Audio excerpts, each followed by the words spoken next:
미국과 한국, 세계 각 지역에서 오늘의 미국 탑뉴스 브리핑 듣고 계신 여러분 안녕하십니까? 강혜신입니다. 네, 오늘은 세 가지 중요한 아이템, 네 가지가 되겠네요. 첫 번째는 마이크 펜스 전 부통령이 대선 후보를 사퇴한다고 발표한 뒤에 트럼프 전 대통령의 반응. 물론 사퇴의 그 기본적인 문제는 말씀을 드리고요. 또 할로윈, 한국에서는 할로윈 1주년이기 때문에 굉장히 많은 생각과 마음에 침착하면서도 어두운 그런 분위기 있으리라고 생각됩니다. 미국에서도 하루 한국보다 날짜가 늦게 가는데 이 할로윈이 아직 되지 않았는데도 벌써 총격 사건이 전국에서 일어나고 있습니다. 전미 자동차 협회가 스텔란티스와도 임시 협상을 했다는 뉴스, 그리고 맨 마지막에 가장 많이 또 자세히 앞으로까지 쳐다볼 수 있는 그런 내용으로 이스라엘과 하마스 전쟁 전해드리겠습니다. 이스라엘과 하마스 전쟁에서는 많은 그 유튜브를 보고 계시는 분들께서 저를 비난하시는 분들도 계시고, 민간인에 대한 이스라엘의 처우에 대해서 이제 제가 공개적으로 비판을 하는 입장이니까 그런 부분에 대해서 반박을 해주시는 분들이 상당히 많습니다. 제가 맨 뒤에 저의 마음을 답변을 드리겠습니다. 먼저 마이크 펜스 전 부통령이 어제 이제 오늘의 미국 방송이 끝나고 나서 후보를 사퇴한다라고 발표를 했습니다. 11월 8일에 세 번째 공화당 예비선거 후보들의 토론이 있습니다. 두 번 다 트럼프 전 대통령 나가지 않았고요. 세 번째는 마이크 펜스 부통령이 아예 세 번째 토론회에 참석할 만한 자격도 갖추질 못했습니다. 그 전에 사퇴하는 게 당연하겠죠. 이쯤 오면은 가능성이 없다는 것도 확인이 됐고, 물론 이제 처음에 예비선거가 치러지기 전에 한 1월 15일 정도까지 시간이 있기는 합니다만은 그렇게 시간을 끌다간 더 좀 스타일이 구겨질 그럴 확률이 높다고 판단한 것 같습니다. 대선 캠페인을 중단하면서 지금은 때가 아니라는 것이 분명해졌다고 얘기를 했습니다. 64세이기 때문에 물론 이제 68세 대선 그 당시를 4년 뒤를 바라볼 수도 있지만 글쎄요. 그건 어떻게 될지 모르고, 그러나 정치인으로서는 꼭 대통령 선거에만 나가서 대통령이 돼야지만 되는 건 아니니까 아마 다른 그림을 갖고 있을 겁니다. 지금은 나의 때가 아니다. 그래서 많은 숙고 생각하고, 그리고 기도가 빠질 수 없는 아이템이죠. 마이크 펜스 복음주의 전 그 부통령에게는 기독교인. 그래서 기도를 한 끝에 오늘부터 대선 캠페인을 중단한다고 발표를 했습니다. 그러나 보수적인 가치를 지키기 위한 싸움은 계속되고 그런 얘기를 했습니다. 마이크 펜스 부통령이 3분기에 약 62만 달러 빚이 있습니다. 그런데 지금 갖고 있는 캐시는 118만 달러밖에 안 되거든요. 이에 비해서 트럼프 전 대통령이 갖고 있는 캐시는 3,700만 달러 대 118만 달러. 물론 다른 사람들도 펜스 부통령보다 더 적은 기금 캐시를 갖고 있는 사람도 있겠지만, 그 사람들은 어떤 사람들은 목표 자체가 대통령이 된다는 것이 아니라 선거 캠페인 내내 트럼프 전 대통령을 공격한다든가 그런 목표이기 때문에 끝까지 가겠지만, 마이크 펜스 전 부통령은 전에 부통령이기도 했고 너무 힘이 빠진 뒤에 사퇴를 하면 모양새가 안 좋으니까 지금을 타이밍이라고 본 것 같습니다. 아이오와주에 처음에 이제 예비선거가 치러지는 곳이죠. 복음주의 기독교인들의 유권자들의 마이크 펜스 부통령에 대한 지지가 약 3.8%밖에 나오지 않았습니다. 538 아주 유명한 여론조사 기구가 한 것을 보면은요. 그랬더니 같은 미팅에서였습니다. 라스베가스 유세에서 그는 나를 지지해야 된다. 트럼프 전 대통령의 얘기입니다. 그 이유를 아시나요? 마이크 펜스가 저를 지지해야 되는 이유를, 저는 미국에서 가장 훌륭하고 성공한 대통령입니다. 그리고 내가 훌륭한 대통령이었을 때 부통령이었기 때문인데, 그때 부통령 누가 선택했습니까? 내가 선택했습니다. 그리고는 또 정치계에서는 참 그 충성하지 않는 사람들을 볼 수 있는데 전 도대체 이런 것을 본 적이 없다. 본인에게 충성하지 않았다면서 본인을 이제 지지해야지 된다라고 얘기를 했고, 충성하지 않는 게 나쁘다고 하면서 그 충성하지 않은 사람을 본 눈도 본인이잖아요. 본인이 선택했다고.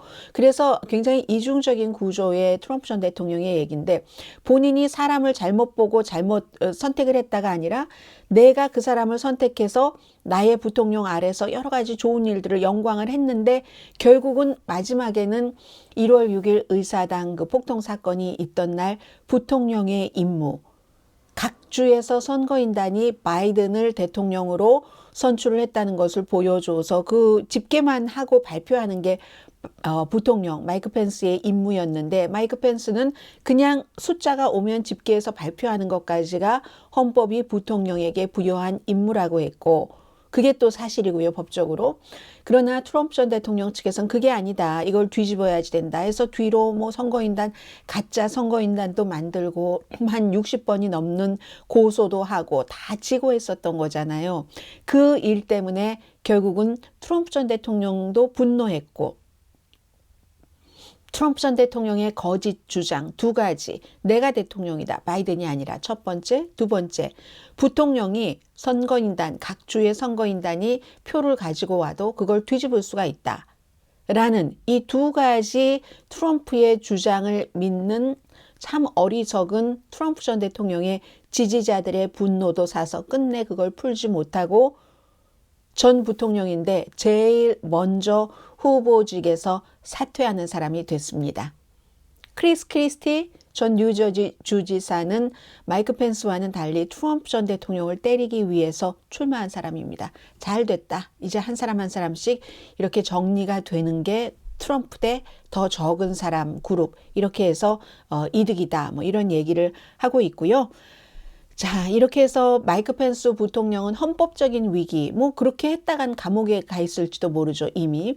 그것은 피했지만 이런 분노를 사서 도중 하차할 수밖에 없었다는 거. 그리고 또 하나는, 그러면 계속 트럼프 전 대통령을 트럼프의 말이 틀려라고 얘기를 했잖아요. 부통령은 유권자의 그 투표를 거부할 권한이 없다, 이렇게 얘기를 하면서도 또 트럼프 전 대통령이 뭐 잘했다고 얘기를 하고, 트럼프 전 대통령이 바이든을 공격하면 그게 맞다고 하고, 트럼프를 비난하면서 트럼프를 칭찬하면서 트럼프를 넘어 본인이 공화당 후보가 되겠다는 이 자체는 처음부터 성립하지 않습니다. 그러면 이제 지금부터 문제는 마이크 펜스가 트럼프 전 대통령을 지지할까? 상식적으로는 지지하지 않는 게 맞는데 who knows? 그리고 지금까지 마이크 펜스 전 부통령은 헌법을 최우선으로 생각하지 않고 본인을 헌법 위에 놓는 사람은 미국 대통령이 돼서는 안 된다라고 말을 많이 했습니다.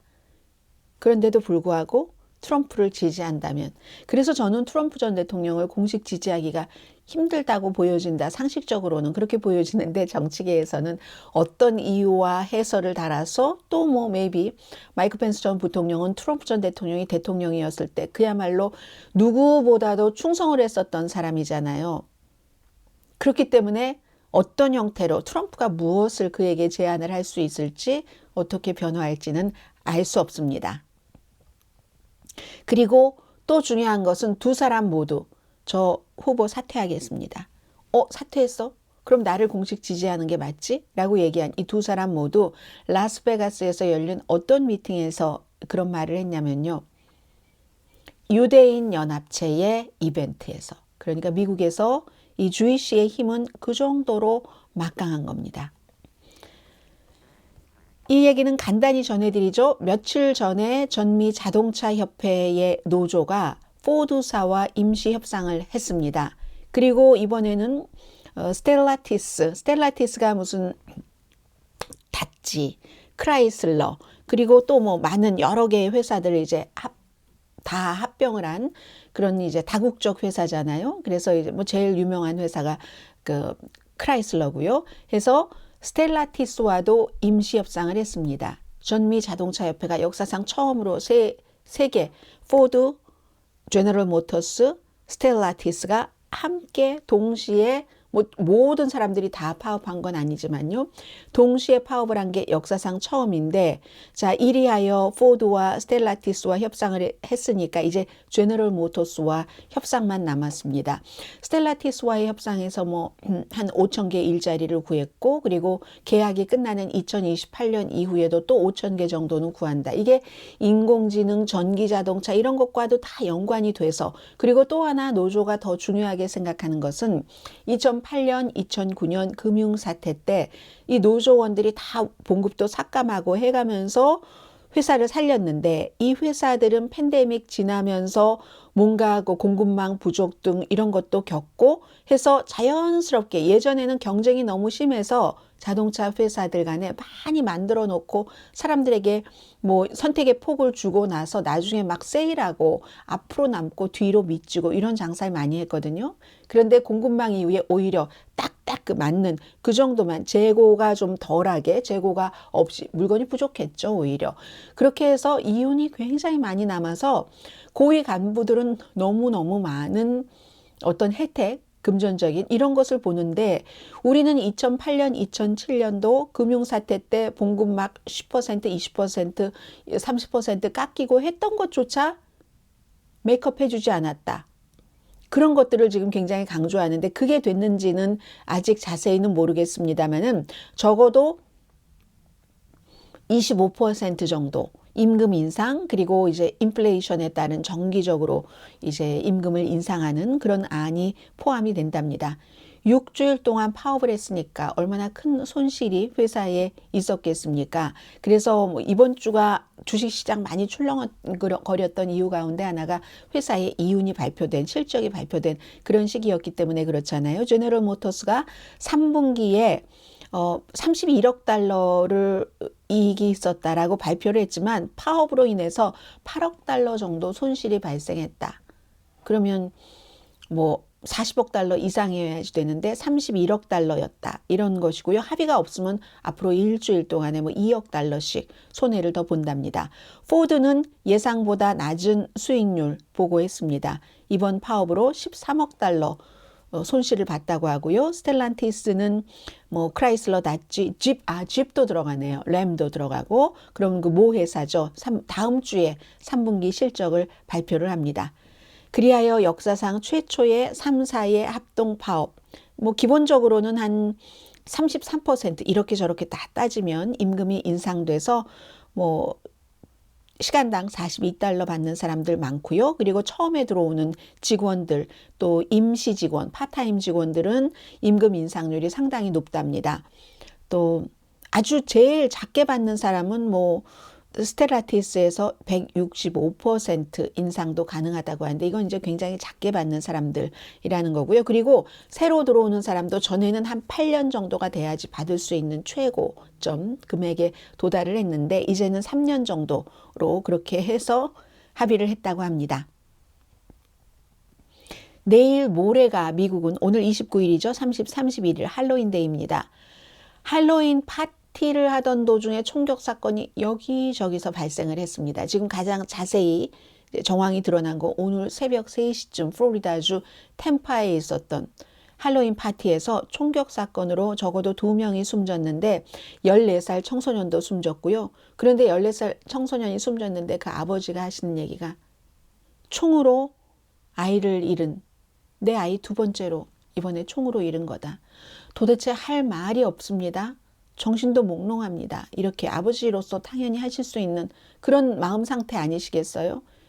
2명이 숨지고 18명이 부상했습니다.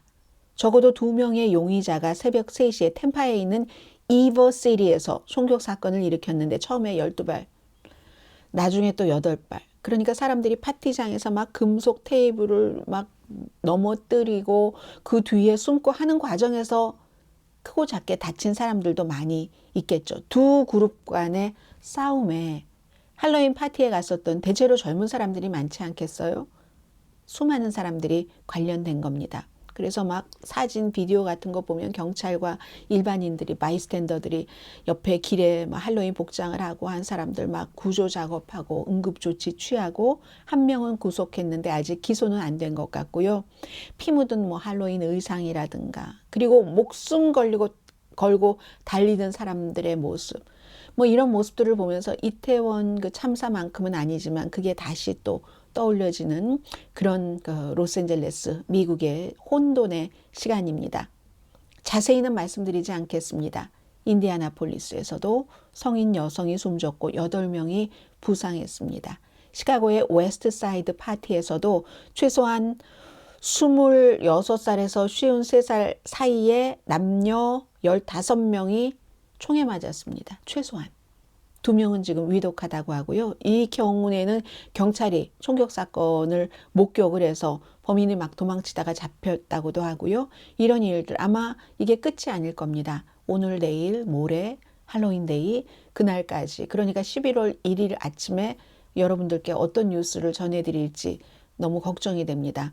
어제 메인주에 18명을 숨지게 하고 13명에게 부상을 입힌 그 예비군 출신의 40살의 용의자는 스스로 본인이 일하던 리사이클링 센터 큰 쓰레기통 안에서 머리에 총을 쏴서 자해한 거죠. 숨진 채 발견이 돼서 메인주 분들은 뭐 그러한 비극이 있지만 이제 그 더 이상의 이번 사건으로 인한 공포에서는 빠져나왔는데, 오늘, 내일, 모레까지, 글피까지 미국은 또 할로윈 공포에 들어가게 됩니다. 참, 제가 할로윈 공포에 들어가게 됩니다라고 말씀드릴 줄 누가 알았겠습니까? 이 할로윈 공포보다도 더한 공포는 지금 지상의 지옥이라고 불리는 가자지구입니다. 하루 동안 세상과 가자주의인 사람들은 연결이 끊겼습니다. 휴대폰과 인터넷이 안 돼서. 그런데 이게 서서히 지금 회복되고 있다고 하거든요. 끊긴 상황에 무슨 일이 있었는가? 더 많은 지상군의 활동을 위해서 굉장한 공습이 있었고요. 아무튼 지금 가자가 지상의 지옥이 된 것은 이스라엘의 공격으로, 이스라엘이 아주 분명하게 발표를 했습니다. 하늘에서, 땅에서, 그리고 바다에서 전면적으로 우리는 공격을 한다. 그리고 전화와 인터넷 서비스가 끊겼다가 돌아온 것을 보면, 또 어느 지역을 이스라엘이 지금 침공을 했는가를 보면은, 이 이스라엘의 지상작전이 어떻게 진행될 것인가 하는 것을 대강 알 수가 있거든요. 벤자민 네탄야후 이스라엘 총리가 이거 2단계다. 길고 어려운 싸움이 될 것이다 라고 말을 했습니다. 전면적인 지상군 침공이 있었는지는 말하지 않았습니다. 이 지상작전이 첫 번째 날, 둘째 날보다 훨씬 강했는데 그 사이에 전기도 없죠. 인터넷도 없죠. 또 전화도 없으니까 기자들도 활동을 하기가 거의 불가능했던 때 있기 때문에 다 지나고 나서 지금 좀 인터넷도 되고 하면서 상황 파악을 해가고 있는 중입니다. 이를테면 아주 전면적인 대대적인 침공이라기보단 좀 제한적인 지상 침공을 택한 것 같은데, 이게 바로 로이드 어스틴 미국의 국방장관이 제안한 겁니다. 첫 단계가 이제 공습으로. 근데 하마스는 어차피 다 지하에 숨어 있고 무기나 식량 같은 것도 전부 지하에 있으니까 공습으로 잡기 힘들다는 게 너무 당연하고, 그리하여 지금부터 하마스를 없애고 포위하고 하려는 이스라엘의 계획이 어떻게 될 것인가 하는 것을 대강 전문가들은 이렇게 봅니다. 지금 그 인터넷이 끊기고 전화가 끊기고 했었던 때에 이스라엘이 그 지역이 북쪽에 베이트 하눈이라는, 여러분 지금 지도로 보고 계시는요, 이스라엘이라는 거대한, 뭐 그냥 가자 지구랑 비교를 하자면 그 이스라엘 쪽에서 좀 아래쪽에 가자 지구가 있고, 그 가자 지구 가운데 북쪽이죠. 베이트 하눈, 그리고 브레이, 이 두 군데에서 끊임없는 공습, 또 이제 포병, 전투 공병 부대 태운 수십 대의 탱크, 장갑차를 이제 부대원을 태운 그런 장갑차를 공습과 포병이 지킨 거죠. 불도 안 들어오고 인터넷도 전화도 없는 그 순간에 이 두 군데입니다. 그래서 이틀 지난번에 탱크가 들어가서 몇 시간 있다가 나왔을 때보다 훨씬 시간도 길었고 대대적인 큰 규모인데, 이 두 군데에 임시 거점을 마련을 한 거구나. 목표는 변함이 없습니다. 하마스 제거가 이스라엘의 목표고 전술이 예상했던 것과 다른 겁니다. 이것보다는 조금 더 빨리, 조금 더 대대적으로 할 것이다라고 생각을 했는데, 이렇게 가장 북쪽에서 큰 베이트 하눈, 브레이, 이 큰 도시를 딱 이렇게 점령을 하고 나서 오래 걸릴 것이다. 힘든 싸움이 될 것이다. 어쩌면 몇 달, 적어도 몇 달에서 1년이 걸릴지도 모른다는 겁니다. 이리하여 이제 대규모 지상 공격부터 시작하면 하마스가 워낙에 준비를 그쪽에 맞춰서 해놨기 때문에 질 수 있다고 판단을 한 것 같고, 그리고 이제 지금부터 시가전이 있을 텐데 하마스가 매복 준비 당연히 다 하지 않았겠어요? 이 가자 지구의 미로는 탱크가 공격하기가 거의 어려우니까 군대, 여러 가지 군사력이 이스라엘이 강해도 하마스에 유리한 거죠. 우크라이나 전쟁과 비슷한 겁니다.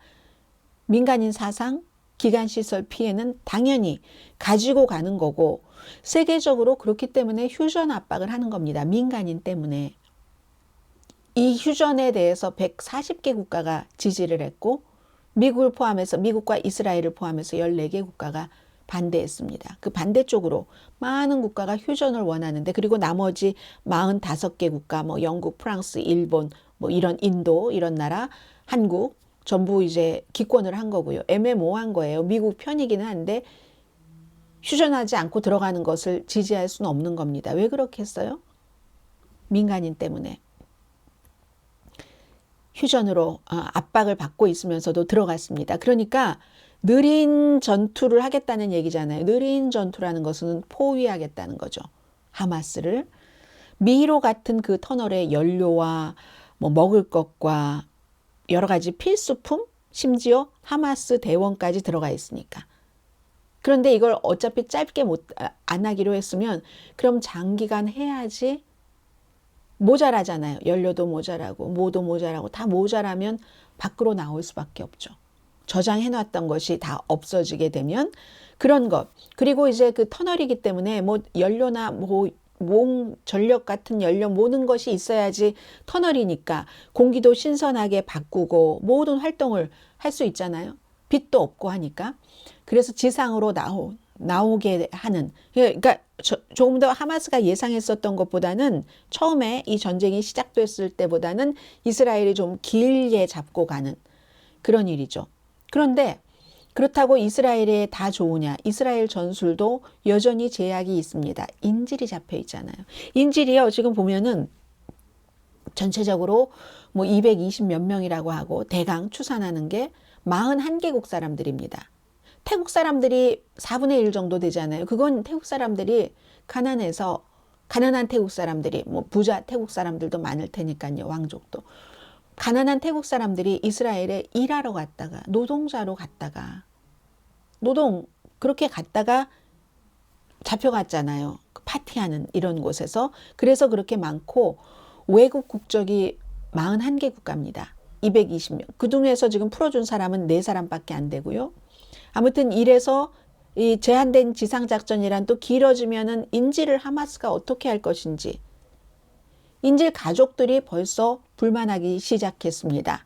이 같은 침입에 분노라면서 이 인질 협상부터 해라. 인질부터 내와라. 하고 그게 이제 인질 가족들의 그런 친인척 가족 많은 사람들의 주장이고 이스라엘은 인질을 다 풀어줄 때까지 공습한다. 이거는 협상의 룰이 적용되지 않는 그러한 상황이고 협상이 기본적으로 깨졌다는 겁니다. 3차 인질이 나오지 않았잖아요. 그래서 이렇게 지상전을 시작을 하는 거고 그 사이에서 당하는 사람은 팔레스타인 주민이죠. 이미 가자 주민의 3분의 2는 남쪽으로 가라 하니까 가기는 가는데 그런데 이제 연료 공급은 여전히 안 되고 연료 공급하면은 이건 하마스가 다 가져간다. 그런 주장을 하고 있고 가자 지구의 유일한 발전소가 10월 7일에 이스라엘이 하마스로부터 공격당했습니다. 나흘 뒤에 폐쇄됐습니다.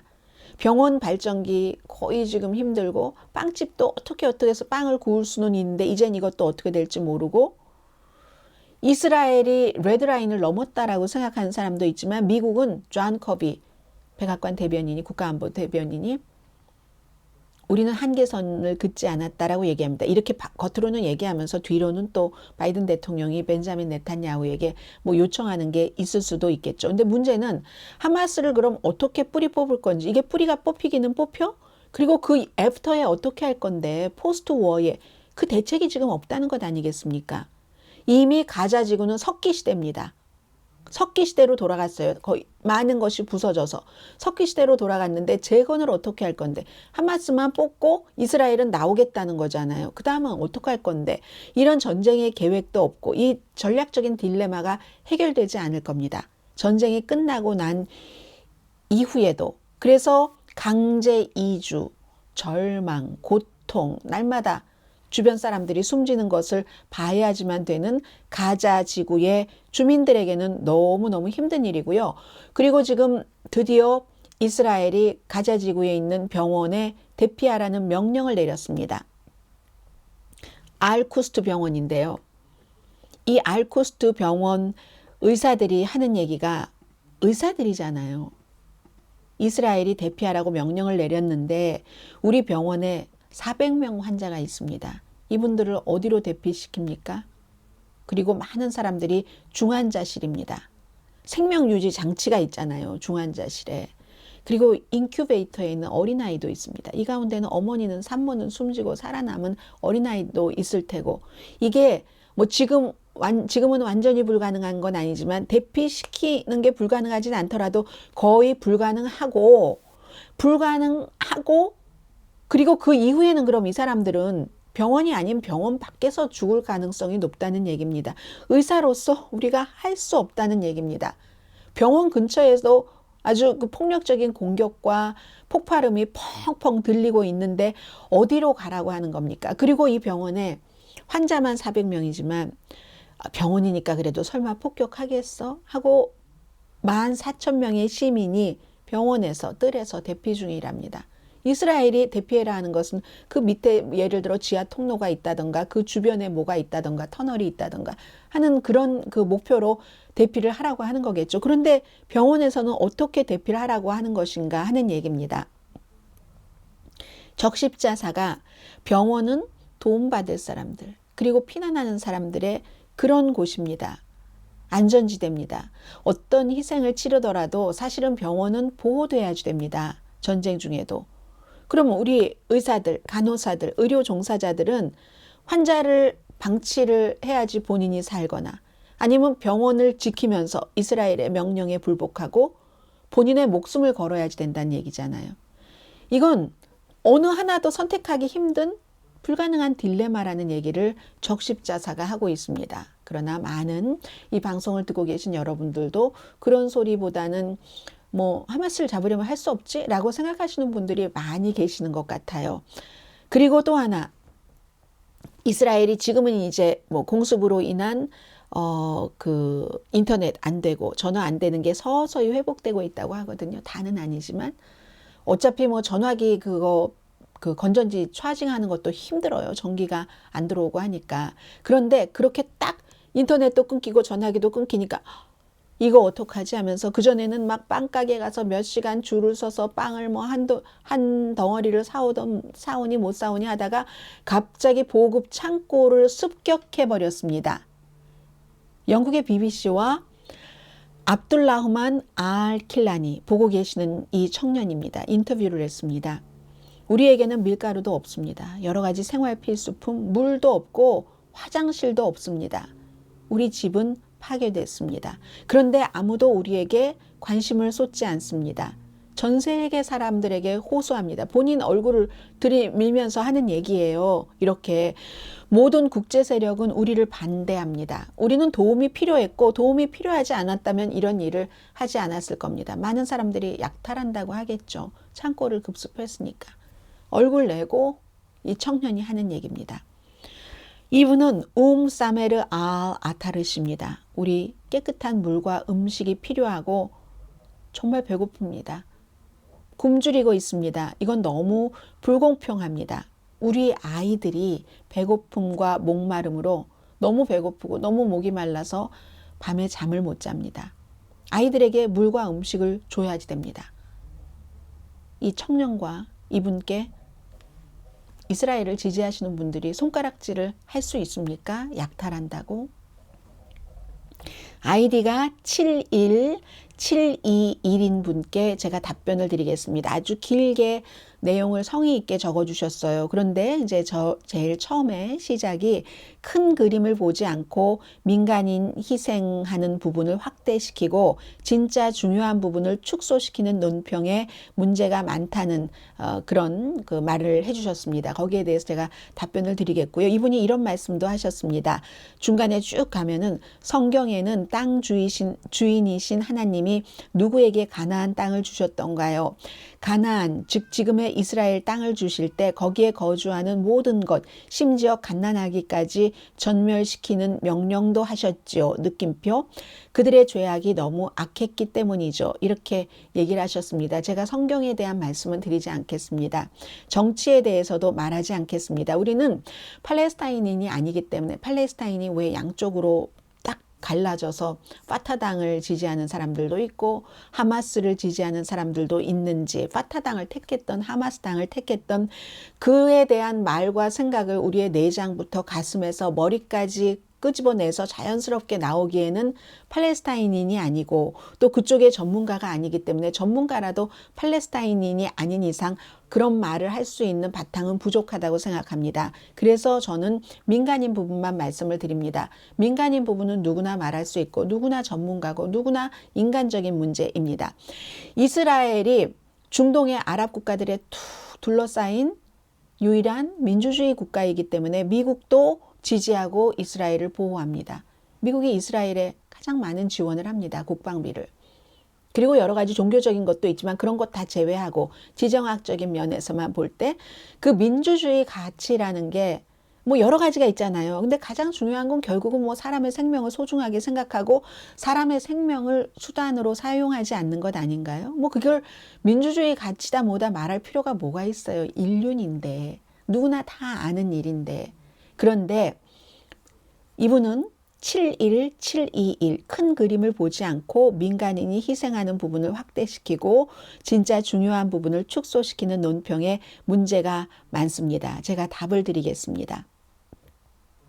민간인 희생할 걸 뻔히 알면서 자신들의 목적을 이룬다는 게 저로서는 하마스나 이스라엘이나 유일한 공통점이고 하마스와 이스라엘 사이에. 그리고 그렇죠. 그 정도만 말씀드리죠. 유일한 공통점입니다. 하마스와 이스라엘 사이. 민간인 속에 숨어서 민간인이 숨져도 우리가 우리 땅을 찾아서 국가를 만들어서 이스라엘로부터 박해를 끝내야지 된다. 이를테면 뭐 국가가 되지도 않았으니까 독립이라고 말하긴 그렇지만 우리가 우리의 국가를 만들어야지 된다. 그러기 위해서는 일부 민간인들의 희생이 불가피하다라고 말하는 하마스. 하마스 한 명 잡자고 수백 배 많은 민간인 죽음을 당연하다고 여기는 이스라엘. 뭐가 다릅니까? 제가 볼 때는 하마스나 이스라엘이나 똑같습니다. 이미 가자 지구의 220만 명 가운데 지금 8천 명 이상이 숨졌습니다. 석기 시대로 돌아갔습니다. 그리고 출구도 없습니다.